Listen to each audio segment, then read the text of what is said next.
आज है नौमी। सबसे पहले आप सभी लोगों को नौमी की हार्दिक शुभकामनाएं। और नवरात्रों का आखिरी दिन है। बहुत ही अच्छा लग रहा था 9 दिन घर में एकदम से बिल्कुल रौनक लगी हुई थी।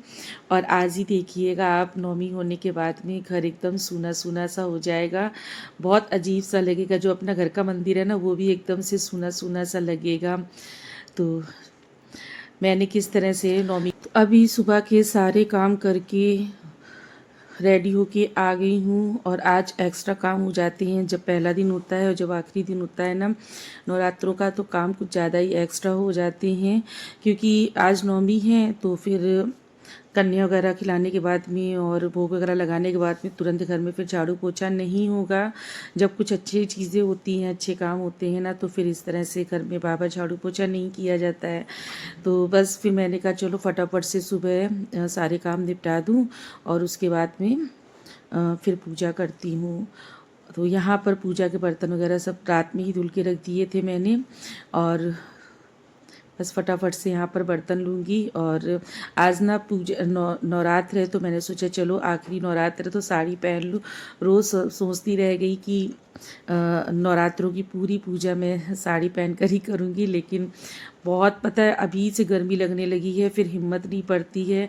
सबसे बड़ी बात, हम लोगों की हैबिट नहीं रहती है ना, तो काम करने में भी बड़ी प्रॉब्लम हो जाती है। तो मैंने कहा चलो आज पहन ही लेती हूँ। और मन भी हो रहा था, क्योंकि जब पूजा पाठ होती है ना तो अच्छा लगता है। कोई त्यौहार वगैरह होता है तो जो अपना ट्रेडिशनल आउटफिट है ना, तो उसको वियर ज़रूर करना चाहिए। और मंदिर में आ गई हूँ। कान्हा जी को भी मैंने जगा लिया था। और नवरात्रों में कान्हा जी की पूजा आप लोग कैसे करते हैं, आप लोग बताइएगा। और मैं पहले कंफ्यूज रहती थी कि नवरात्र में मतलब कभी कभी होता है ना दिमाग में, क्योंकि लड्डू गोपाल को स्नान कराना है कि नहीं कराना है, क्योंकि पूरे ही हमारा जो मंदिर है ना, तो शक्ति विराजी होती हैं, तो समझ में नहीं आ रहा था। और इन शक्ति देवी माँ की शक्ति का स्तवन तो देवता भी करते थे, तो बड़ा कन्फ्यूज़न रहता था। तो फाइनली मैं लड्डू गोपाल को बराबर स्नान कराती ही रहती हूँ। तो यहाँ पर लड्डू गोपाल को स्नान करा ले रही हूँ और इनको पहले तैयार कर दूँगी। और लेकिन हाँ, जब नवरात्र रहती है ना, तो 9 दिन फिर मैं लड्डू गोपाल को खाने का भोग नहीं लगाती हूँ, मतलब अन्न का कोई भी भोग नहीं लगाती हूँ। तो जो 9 दिन का रहता है ना, तो उसी हिसाब से करती हूँ मैं। मंदिर में अन्न नहीं रखती हूँ बिल्कुल भी। हर बार मैं नवरात्रों की व्रत रहती थी और इस बार मेरी तबीयत ज़्यादा ख़राब हो रही थी, तो फिर मुझे व्रत छोड़ना पड़ा। व्रत तो मैंने उठाए थे, लेकिन मुझे छोड़ना पड़ा था, क्योंकि दवाएं एक दिन में कई सारी लेनी पड़ रही थी। तो फिर मैं ना, फिर मुझसे हो भी नहीं पा रहा था, बहुत ज़्यादा दिक्कत हो रही थी मुझे। यहाँ कान्हा जी को भी मैंने अच्छे से तैयार कर दिया है, बड़े प्यारे लग रहे हैं कान्हा जी। तो चलिए, मंदिर की क्लीनिंग वगैरह सब कुछ तो हो चुकी है। चलिए अब देवी माँ को ट्रोली टीका वगैरह करते हैं और इसके बाद में जो अपनी पूजा पाठ है स्टार्ट करते हैं। तो नवरात्र में देखिए, मैं ना दुर्गा सप्तशती का पाठ हमेशा से करती आ रही हूँ। जब से मैंने नवरात्र की पूजा शुरू की, तब से मैं दुर्गा सप्तशती का पाठ और जो भी रहता है ना कीलकम वगैरह, अर्गला स्रोत वगैरह, सारा कुछ मैं करती ही हूँ। उससे पहले यहाँ पर मैं आरती की थाली तैयार कर लूँगी, जिसमें मैं जोत जला कर रखती हूँ ना। और अखंड दिया तो लगा हुआ है मंदिर में। तो स्वास्तिक ज़रूर से ज़रूर बनाती हूँ, बाई चांस कभी मिस हो जाए, वरना मेरी कोशिश रहती है डेली के डेली स्वास्तिक ज़रूर बनाएं। और पूरे मंदिर को फूलों से सजाना, अपनी पूजा की थाल को सजाना तो मैं ज़रूर करती हूँ। इससे ना बहुत ज़्यादा पॉजिटिव वाइब्स आती हैं और आपका जो मंदिर है ना, आपको ऑटोमेटिक ही देखने में बहुत ज़्यादा सुंदर लगेगा। और जब मंदिर सुंदर लगेगा ना, तो पूरे घर में पॉजिटिव वाइब्स आती हैं। ये इस बार माता रानी की जो जोत है ना, अखंड दिए की, बड़ी मेहर रही माता रानी की। सच बता रही हूँ, सिर्फ एक दिन केवल डिस्टर्ब हुई थी, उसके बाद में ना ही मुझे जोत संभालनी पड़ी, ना ही मैंने जोत की बिल्कुल भी टेंशन ली किसी भी तरीके से। वरना हर बार क्या होता था नवरात्रों में, मैं रात में उठ उठ के देखती थी। जोत के चक्कर में मुझे नींद नहीं आती थी कि कहीं जोत ना मतलब बंद हो जाए या घी ना मतलब ख़त्म हो जाए, जबकि भर देती थी। कभी कभी लौ तेज़ हो जाती है, जिसकी वजह से घी जल्दी जल्दी जोत पी लेती है। तो इस बार मैंने ना कुछ भी ऐसा नहीं सोचा था, बस मैंने माता रानी का नाम लेके लौ लगा दी, जोत लगा दी। और सच बता रही हूँ मैं, ये देखिए ये रात का ही इसमें घी भरा हुआ है और आज तो आखिरी दिन है, तो फिर जब तक ये मतलब प्रज्वलित रहेगी तब तक बनी रहेगी। बिल्कुल नहीं छेड़ना पड़ा, ना मुझे बार बार इसकी बातें संभालनी पड़ी, कुछ भी नहीं करना पड़ा। और बड़ी कृपा रही माता रानी की। ये फर्स्ट टाइम ऐसा है जो बहुत अच्छे से मेरा अखंड दिया लगा रहा है, वरना हर बार एक दो बार तो डिस्टर्ब होता था। तो देखिए फूलों से मंदिर को सजा दिया है, माता रानी को सजा दिया है, पुष्प समर्पित कर दिए। अब यहाँ पर लड्डू गोपाल की बारी है, यहाँ पर पूरे मंदिर को भी अच्छे से फूलों से सजा दूंगी।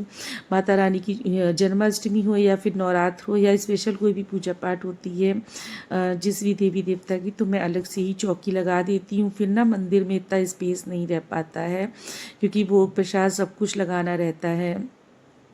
तो सारी तैयारियां हो चुकी हैं, जोत लगा दी है मैंने और तुलसी जी में भी जल चढ़ा दिया, दिया लगा दिया, सब कुछ कर दिया है मैंने। अब यहाँ पर मैं अपना पाठ स्टार्ट करूँगी। और बहुत पता है मुझे बहुत अच्छा लगता है जब तक मैं अध्याय वगैरह करती हूँ ना, तो खुद में इतना इनर्जेटिक फील करती हूँ। भले ही थोड़ा सा मतलब तबीयत अनबन रहती है, लेकिन खुद को बहुत इनर्जेटिक फील करती हूँ, मुझे बहुत अच्छा लगता है।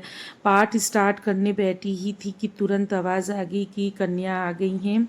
तो फिर मैंने कहा अब मैं क्या करूं, तो अभी 3 कन्या आई हुई थी। अगर आप ना नौमी के दिन सारी कन्याओं का वेट करने बैठेंगे तो आप सुबह से शाम तक कन्या नहीं खिला पाएंगे। और मैं भी वेट करते करते मतलब हर बार यही होता था। और कन्याएं मन से खाती भी नहीं थी, आप कुछ भी बना लो पर उनके पेट इतने भरे होते, क्योंकि हर जगह भाई देखिए एक दिन में जाने कितने कितने घरों में लोगों को कन्या खानी होती हैं। तो मुझे लगता है इस बार से सभी लोगों ने मेरी तरह इसी तरह से मतलब सभी लोगों ने ऐसे ही किया, मैंने भी ऐसा ही किया। बच्चे तो खाने से रहे। और फिर ये डर भी लगता है ना कि छोटे छोटे से बच्चे हैं, देखिए कितनी छोटी छोटी बच्चियां हैं, अगर इन्हें आप ना ज़बरदस्ती थोड़ा बहुत खिला दोगे तो इनके पेट में दर्द ना हो जाए, कोई दिक्कत ना हो जाए। तो माता रानी ये तो नहीं कहती हैं कि किसी को तकलीफ़ दे के और आप ये जो विधि विधान है कन्या खिलाने का ये पूरा करें। तो मेरे मतलब मैंने ये ना हेयर बैंड और बच्चों के क्लिप्स वगैरह मंगा लिए थे। बच्चे बहुत खुश हो जाते, बेटियां हैं ना, तो बेटियां ये क्लिप्स और हेयर बैंड वगैरह बहुत लगाना पसंद करती हैं।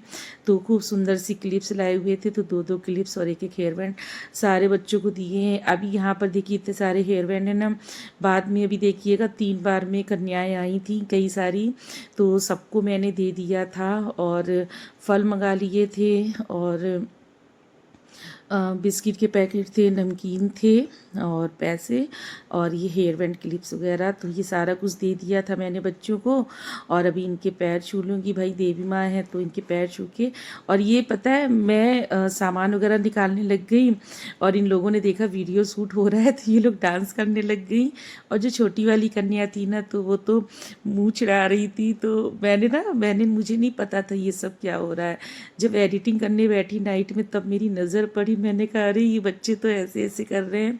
तो चलिए अच्छा लगा देखकर, और बच्चे भी खुश होके गए हैं, तो बड़ा अच्छा लगा। तो चलिए अब बच्चों को भेज के मैं आ गई हूँ वापस से अपना पाठ स्टार्ट करने, क्योंकि 12 बजे के बाद से लग जाएगी रामनवमी। तो जल्दी जल्दी से कर लूँ, सारे अध्याय हो गए थे, सिर्फ लास्ट के 12 और 13 बच्चे हुए थे। और लास्ट में जितना भी रहता है ना पढ़ने को वो सारा बाकी था।